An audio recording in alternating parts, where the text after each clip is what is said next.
খুব ভালো আছে। আর আমার চ্যানেলের পক্ষ থেকে স্বাগত আর অনেক অনেক ভালোবাসা। তো দেখতেই পাচ্ছ আজকে দুজনেই রেডি, দুজনা না তিনজনাই। আর এখন বাজে হচ্ছে 4:45। তো উঠেছি কটায় যেন, আজকে উঠেছি হচ্ছে 3:30। তো সমস্ত কাজ বাজ সব কমপ্লিট। তো আমরা এখন রেডি হয়ে গেছি। তোমাদের দুদিন ধরে বলছি বাবার বাড়ি যাব। তো আজকে যাবো বাবার বাড়ি। আমরা যাবো বাবার বাড়ি, সেই কারণে মানে সবাই সকাল সকাল উঠে রেডি হয়ে গেছে। আর অনেকদিন পরে এই ভোর 5টা ট্রেনে আমরা জার্নি করছি। মানে অনেকদিন যাইনি, ভোর 5টায় বেলাতেই যাই। তো আমার ঠিক হওয়ার পর থেকে এখন এই ফার্স্ট টাইম যাচ্ছি আমরা 5টা ট্রেনে। যাই হোক, তো চলো এখন বেশি বকর করছি না, কেন যাচ্ছি বাবার বাড়ি তো সবটাই তোমাদেরকে বলবো আস্তে আস্তে। ততক্ষণ তোমরা ভিডিওটা দেখতে থাকবে, ঠিক আছে? তো চলো এখন যাওয়া যাক স্টেশনে। দেখো বন্ধুরা, আমরা বাহনদেব নিয়ে বেরিয়ে পড়লাম সকাল সকাল বাবার বাড়ি যাওয়ার উদ্দেশ্যে। তো চলো স্টেশনে। তো এই দেখো বন্ধুরা, আমরা কাশিমবাজার স্টেশনে পৌঁছে গেছি। আর এখন বাজে হচ্ছে 5:27 আর 5:33 ট্রেন। তো রাইট টাইমে আসলে ট্রেন আসার বেশ কিছুক্ষণ চলে এসেছে। তো যাই হোক, ট্রেন আসুক, একবারে ট্রেনের মধ্যে দেখা হচ্ছে। আর প্রচণ্ড হেঁটে গেছি, ওই যে সিঁড়ি ভেঙে নামা, ওটা প্রচণ্ড কষ্টকর একটা ব্যাপার। চলো এখন, আর প্রচণ্ড ভিড় হবে ট্রেনে, তাই মনে হচ্ছে। এখন দেখা যাক করতে পারবো কি পারবো না। ভীষণ ভয় লাগে, ট্রেনে উঠতে লাগে আর নামার আগে। দেখা যাক ট্রেনটা কোন আসছে, ভয় কিছু নাই। চলো বন্ধুরা,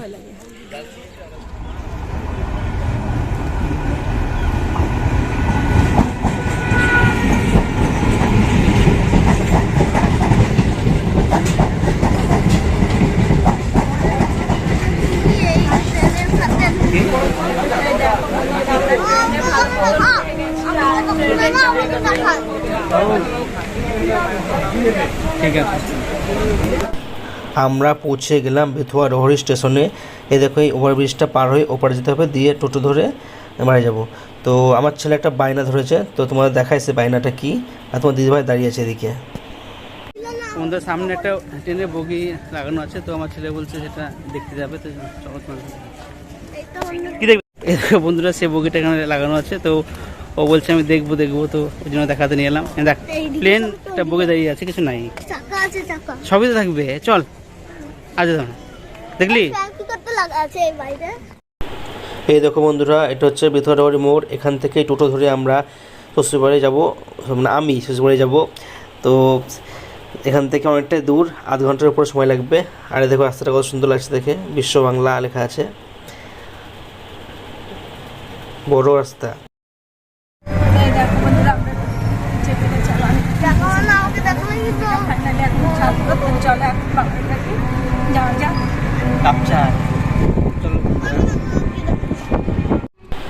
এখন গ্রামের রাস্তাতে গেলেই চোখে পড়বে এই পাটকাঠি লম্বা লাইন, আর তার সঙ্গে থাকবে পাটের আঁশ, রোদে দেয় শুকানোর জন্য, সেই, তাই না? এবার আমি পৌঁছে গেলাম আমার শ্বশুরবাড়ি আর তোমাদের দিদিভাইয়ের বাবার বাড়ি। বাড়িতে পৌঁছে ফ্রেশ হওয়ার পর আমাকে খেতে দিল দেশি মুরগির ডিম সিদ্ধ, ও তার সঙ্গে ছিল ডিম টোস্ট। আমি সকাল সকাল সেটাই খেয়ে নিলাম। ডিম আছে,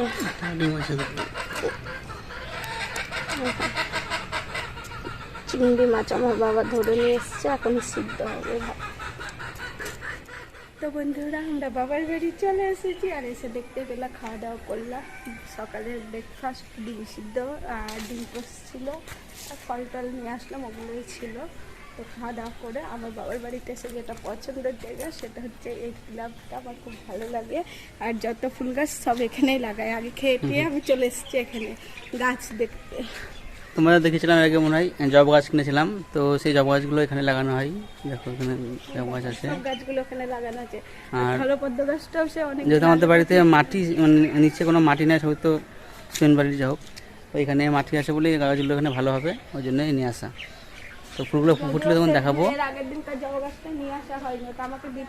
আর একটা আছে, ওই যেটা দেখলাম বড় ফুলটা ফুটেছিল, ওইটা এখন গাছটা আনেননি, বাড়িতে আছে। ঠিক আছে, তো চলো এখন যাবো বাড়ি। আর মা রান্না বান্না করবে, দেখতে পেলাম মাছ কাটছিল। এই ফুলগুলো কিন্তু আগে বড়, পিঙ্ক কালারের জবা, দেখো আগে কি বড় হতো, এর থেকে বড় হতো আর একটু, কিন্তু এখন অনেক বড় গাছটা হয়ে গেছে। আর গাছটা তো অনেকটাই বড়। এটাই ফার্স্ট গাছ লাগা, মানে প্রথম তো এইখানে গাছ লাগানোর উদ্যোগটাও ছিল আমি, আমার বান্ধবী সবাই মিলে, আরও আমাদের পাড়ায় অনেক মেয়ে ছিল, সবাই মিলে গাছগুলো লাগিয়েছি। আর প্রথমে হচ্ছে এই গাছটা লাগিয়েছিলাম, তো এই গাছটাই থেকে গেছে, বাদ বাকি গাছ সব কেটে ফেলা হয়েছে। তো এগুলো সব ঢালাই টালাই হয়েছে। এরকম আরেকটা সাদা জমা ছিল, সেটাও কাটা হয়ে গেছে। আর শুধু পুরোনো গাছের মধ্যে এই গাছটা আছে, আর এই সাদা ফুলের গাছগুলো আর কি আছে। আর এই বাদ বাকিগুলো সব নতুন করে আবার কেনা হচ্ছে আর লাগানো হচ্ছে। এই হচ্ছে একটা ব্যাপারটা। চলো, প্রচণ্ড রোদ, আবার বিকেলে আসবো। সকালের মেনু ভাত আর কচু পাতা, চিংড়ি মাছ সেদ্ধ করে কাঁচা পেঁয়াজ দিয়ে মাখা, আর আছে গঙ্গার তাজা মাছের ঝাল। এই দেখো বন্ধুরা, কে রান্না করছে আজকে, হাতটা দেখে বুঝতে পারছো? শ্বশুর বাড়িতে ভাঙাচোরা রান্নাঘরে তোমাদের দাদা ভাই রান্না করছে। দাঁড়াও দেখাচ্ছে তোমাদের। এই দেখো বন্ধুরা, আমরা বাবার বাড়ি এসেছি, আর তোমাদের দাদা ভাই আজকে রান্না করছে। কি রান্না করছে বলো তো? কচি পাঠার ঝোল বলে না, তো পাঠার মাংস রান্না করছে। তো মাংসের ঝোলটা তোমাদের দাদা ভাই রান্না করছে। তো চলো এখন রান্না করে নিই, তারপরে তোমাদের দেখাবো দুপুরের আমাদের লাঞ্চের কি মেনু। আর ওদিকে জেঠিমাও ডাকছে খাসির মাংস রান্না করার জন্য। এখানে গ্যাসও রয়েছে, তো গ্যাসে আর রান্না করলো না। খাসির মাংস, এইসব মাংস কাছে রান্না করলে খেতে টেস্টি হয় আর সিদ্ধও হয় ভালো। তো যাই হোক, চলো এখন রান্নাটা করে নিই। আর এখনও স্নান করিনি, আর বাড়িতে কত সুন্দর স্নান টান করে সবসময় সেজে গুজে থাকি, আর বাবার বাড়ি এসে সব গন্ডগোল। তো চলো আবার রান্না টান্না করে নিই, স্নান টান করে তারপর আবার পরে আসবো। রান্না করছে আর খুব গরম, হাত পুড়ে যাচ্ছে গরমে, মানে এতটা তাপ। আর ওরা একটু তেল মশলা ঝাল বেশি খায়, তো জানি না কেমন রান্নাটা হবে। তো এদের বন্ধুরা ফাইনাল লুক আমার কচি পাঠার মাংসের। কেমন হয়েছে প্লিজ বলো।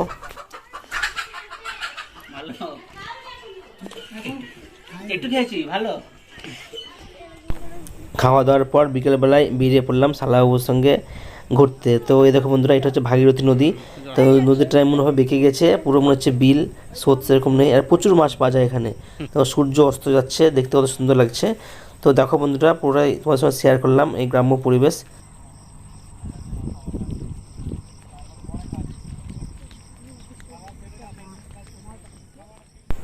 দেখো বন্ধুরা, কত সুন্দর ধানের জমি।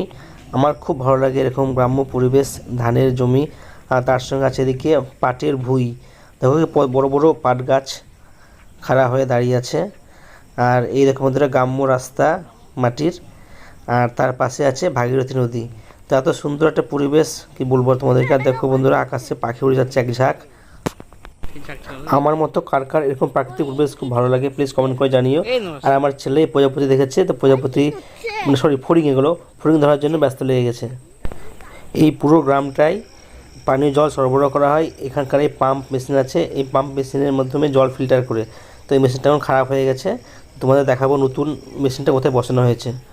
এই দেখো বন্ধুরা, এটা নতুন বসানো হয়েছে। তো এখানটায় মানে সবই ঠিক আছে, এখান থেকে পাইপটা দিয়ে জল তুলে এই পাইপটা ওই পুরনো পাইপের সঙ্গে যুক্ত করা হয়েছে। তো আমরা ভিতরে ঢুকলাম, তো তোমাদের সঙ্গে শেয়ার করি সেই ভিতরের দৃশ্যটা কেমন। চলো বন্ধুরা।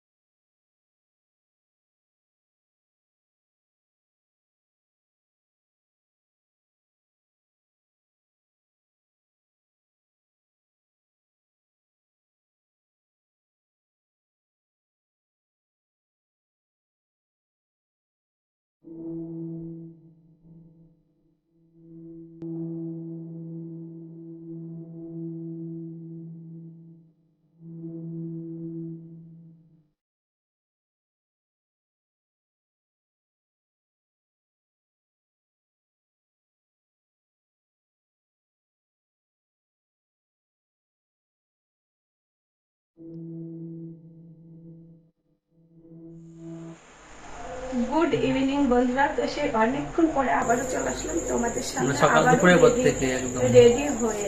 আর আজকে সকালের মেনুটাও খুব সুন্দর ছিল, চিংড়ি মাছ ভাতে। আর একটা নতুন একটা রেসিপি, চিংড়ি মাছ ভাতে দিয়ে তার কচুর পাতা দিয়ে একটা সুন্দর একটা ভালো লোক পেতে। আর পারে তোমার সঙ্গে শেয়ার করবে রেসিপিটা একবার অন্যভাবে। আর মনে হয় না হবে, এই বাড়িতে আসলেই সেটা হবে, ওই বাড়িতে সম্ভব কারণ আমরা তো কচু শাক খাই না, ওই জন্য। আর তো সেটা তাও হলো আজকে খেয়েছিলাম, এই হচ্ছে একটা ব্যাপার। আজ তো দুপুরে আমাকে দেখলাম রান্না করতে, তো বেশি শেয়ার করতে পারিনি, কারণ হচ্ছে ভিডিও করার তো লোক না এখানে, মানে পছন্দ করে না যাও। তো কচি পাঠার মাংস, কচি সেটাই। পাঁঠার ঝোল আর কিছু রান্না করিনি, আর চিকেন কষা ছিল আর খাসির মাংস ছিল, আজকে শুধু 3 রকমেরই মাংস ছিল, তো আর কিছু ছিল না। চিকেনটা যেহেতু ওরা খায়নি, ওরা বলতে পারবে না, চিকেনটাও ভালো ছিল, আমি খেয়েছি, আমার ছেলেও খাই না, আমার ছেলে আর আমি খাবো বলে নেওয়া হয়েছিল। তো এখন রেডি হয়ে গেছি, তো যে কারণে আমাদের বাবার বাড়ি আসা মানে আর কি, তো চলো এখন সেটাই তোমাদের বলে সাথে দিই। দেখাতে যাবো। বলেই দিই। চলো বলে দাও, তোমার তো শুধু এটা বলে হচ্ছে দেওয়ার কথা। এই বিথরগড়ে এটা সব থেকে বড় একটা উৎসব, কাশিয়াডাঙ্গা গ্রামে, কাশিয়াডাঙ্গা গ্রামে। তো আমাদের ঝুলন যাত্রা, তো ঝুলন যাত্রাটা কেমন হয় তোমাদের দেখাচ্ছি, শেয়ার করছি, আর তোমরা দেখবে। আর যদি কিছু ভালো লাগে ভিডিওটা অবশ্যই লাইক কমেন্ট শেয়ার করে দিও। তো চলো বন্ধুরা, এখন যাওয়া যাক। ভিডিওটা অনেক বড় হয়েছে বন্ধুরা, আর বেশি বড় করলাম না। ঝুলন যাত্রার ভিডিওটা পরের দিন আপলোড করবো, তো প্লিজ তোমরা দেখে নিও। Tata, bye bye.